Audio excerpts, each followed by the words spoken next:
Selamat pagi, Bapak. Selamat pagi. Bagaimana kabar Bapak hari ini, Pak? Alhamdulillah sehat. Oke, alhamdulillah ya kan, Pak. Jadi saya di sini minta waktu Bapak sebentar, boleh ya, Pak ya? Ya, boleh. Boleh.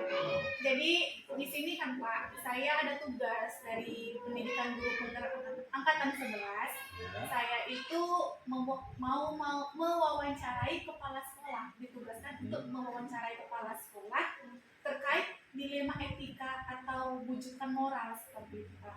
Jadi nanti di sini saya meminta waktu Bapak untuk menggali beberapa pertanyaan tentang dilema etika di kasus di sekolah kita ini, gitu kan? Iya. Pastikan itu ada tentang dilema etika untuk guru, siswa ataupun orang tua seperti itu kan, Pak. Jadi pertanyaan saya itu, Pak, yang pertama, bagaimana Bapak dapat mengidentifikasi kasus-kasus yang merupakan dilema etika atau bujukan moral yang Bapak hadapi di sekolah?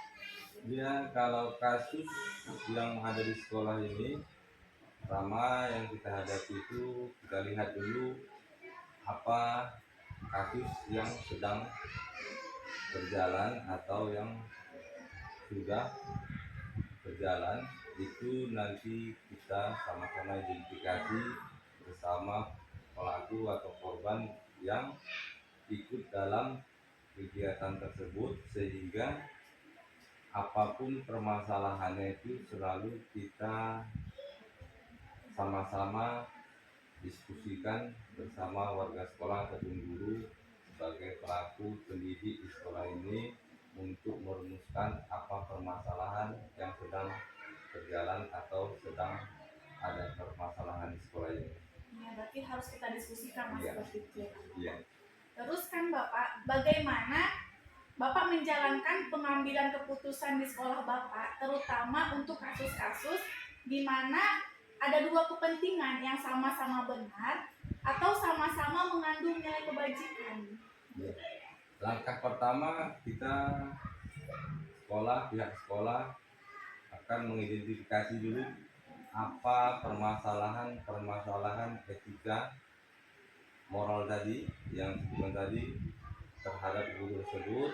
Kita identifikasi permasalahannya, kita cari rumusan permasalahannya. Apabila permasalahan itu sama-sama baik, maka kita selesaikan secara kekeluargaan agar kedepannya nanti permasalahan itu tidak timbul kembali.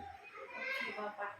Terus Bapak, langkah-langkah apa atau prosedur seperti apa yang biasa Bapak lakukan selama ini?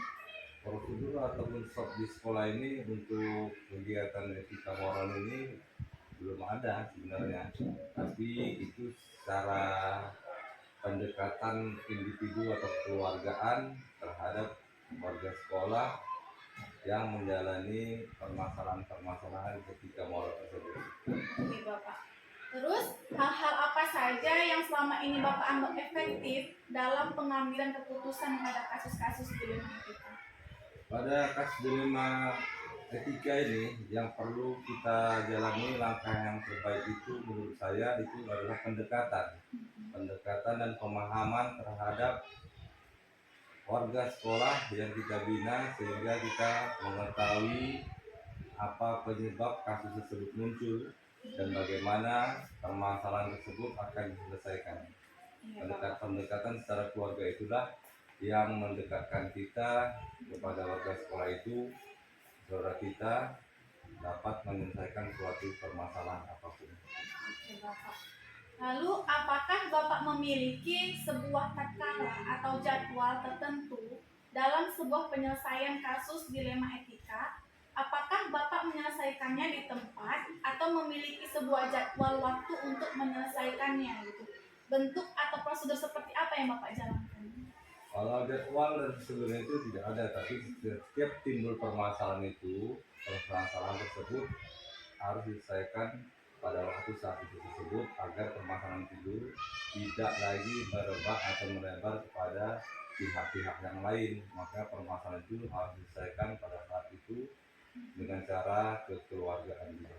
Berarti harus kita selesaikan dengan cepat seperti itu ya, Pak. Tapi dengan yang terbaik. Lalu kan Bapak, adakah seseorang atau faktor-faktor apa yang selama ini mempermudah atau membantu Bapak dalam pengambilan keputusan dalam kasus-kasus dilema etika? Yang membantu pihak sekolah semua kita saling membantu, saling menghargai, itulah cara kita untuk mengambil keputusan sehingga dapat membantu kita mengambil keputusan, karena pihak sekolah tersebutlah yang mempunyai permasalahan dengan pembantu pihak-pihak guru senior tersebut, yang terutama guru-guru senior yang lebih pengalaman untuk mengambil putusan, sehingga saya mengeluarkan keputusan tersebut berdasarkan hasil musyawarah dengan guru-guru yang lebih berpengalaman. Berarti semua dari pihak keluarga sekolah ini terlibat Iya, dalam masalah tersebut seperti itu ya Pak. Yang terakhir nih Pak, Iya. dari semua hal yang telah disampaikan, pembelajaran apa yang dapat Bapak petik dari pengalaman Bapak dalam mengambil keputusan dilema etika? Ya, pengambilan keputusan dilema etika ini kita tidak bisa berpijak kepada keputusan diri kepala sekolah sendiri, karena ini permasalahan warga sekolah, semua pihak sekolah harus memahami tindak lanjutnya ke depan dan tidak mengulangi lagi. Walaupun ini perbuatan dilema etika sama-sama baik, kita mempertimbangkannya untuk memperlancar atau mempermudah saling menghargai antara pihak sekolah dan warga sekolah yang ada.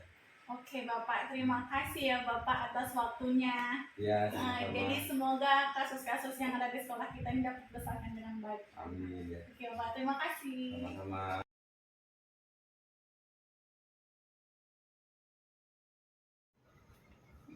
Ya, selamat siang Bapak. Selamat siang. Bagaimana kabar Bapak hari ini? Alhamdulillah kabarnya baik. Oke, alhamdulillah ya Pak ya.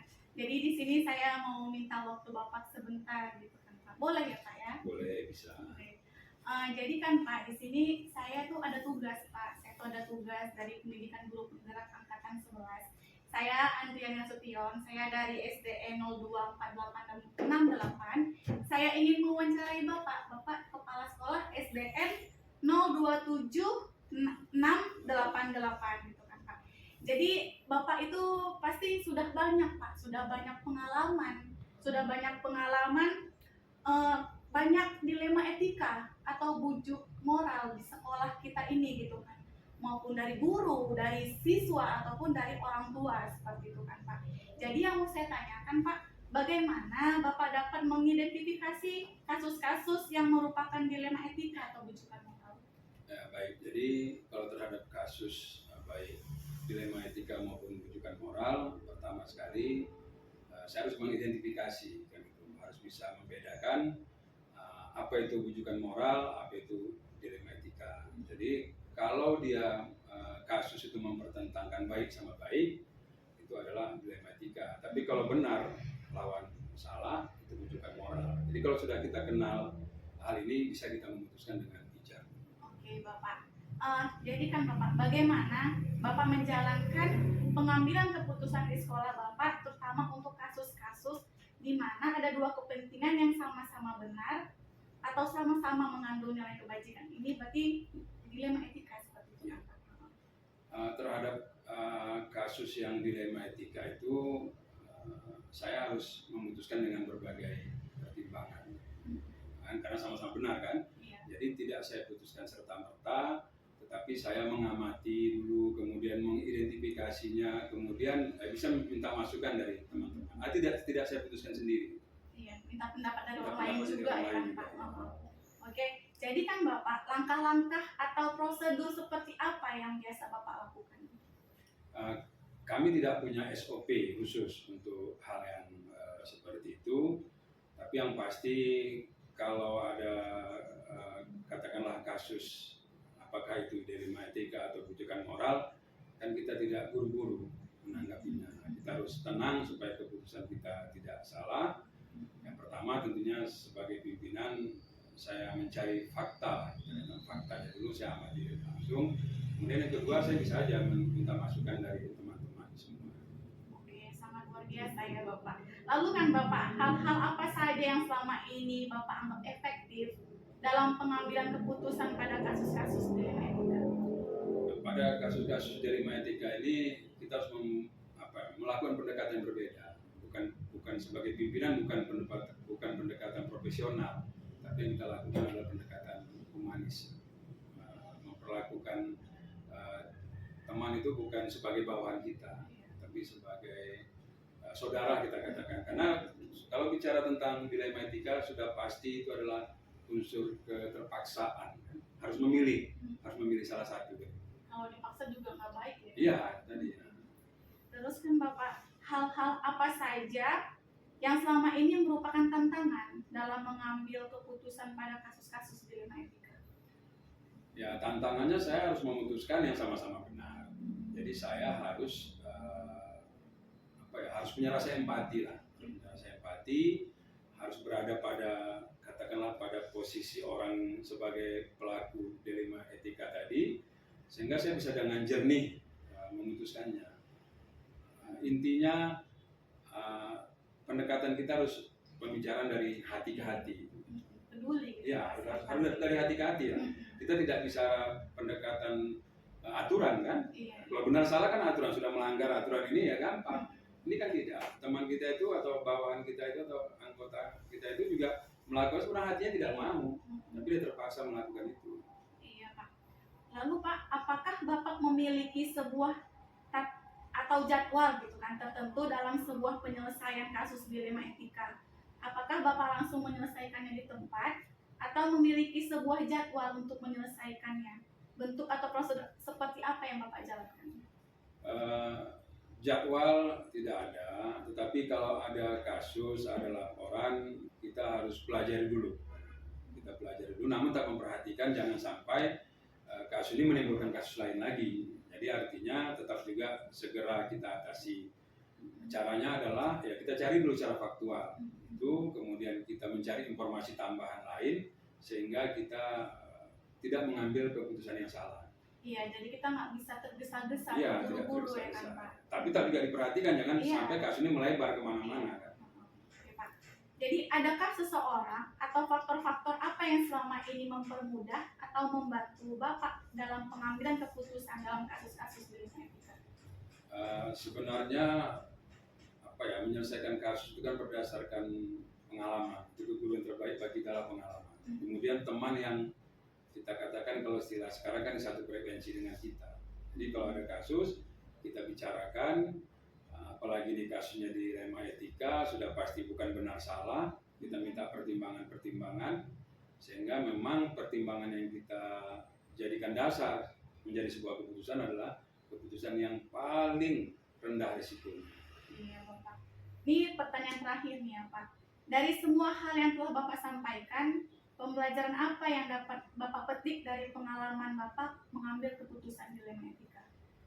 Pembelajaran yang saya dapatkan adalah bahwa tidak ada orang punya niat melakukan kesalahan dalam bentuk, atau kalau kita katakan kesalahan dalam bentuk dilema etika, tapi mungkin bersifat kondisional. Itu artinya kita harus punya rasa empati, kemudian kita lakukan pendekatan dari hati ke hati, sehingga ketika itu kita putuskan, kita ambil keputusan, teman kita itu atau kolega kita itu atau bawahan kita itu tadi memang paham bahwa itu keputusan yang terbaik, keputusan yang paling nyaman lah untuk diambil. Jadi kita memutuskannya dengan pendekatan dari hati ke hati. Iya Bapak. Oke Bapak, terima kasih atas waktunya. Semoga kasus-kasus yang ada di sekolah ini, yang kasus-kasus yang sedang Bapak hadapi dapat terselesaikan dengan baik. Terima kasih. Oke Bapak, terima kasih Bapak.